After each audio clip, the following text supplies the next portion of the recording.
မနှက်မိုးလင်းတော့လုပ်ငန်းခွင်ကိုဝင်အချိန်တန်တော့အိတ်တန်းကိုပြန်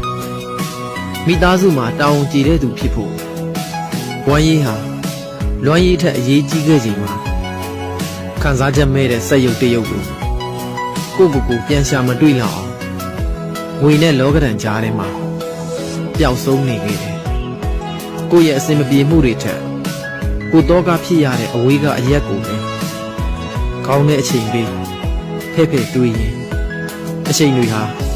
ဒီလိုပဲကုံဆုံးသွားခဲ့တယ်ရင်းရော်ချင်းတွေဟာရောက်တဲ့အချိန်နဲ့စောပြီးကိုစီရောက်လာခဲ့တယ်ထင်တယ်တခါတလေတော့လေလူဘဝဖြစ်တည်ခြင်းရဲ့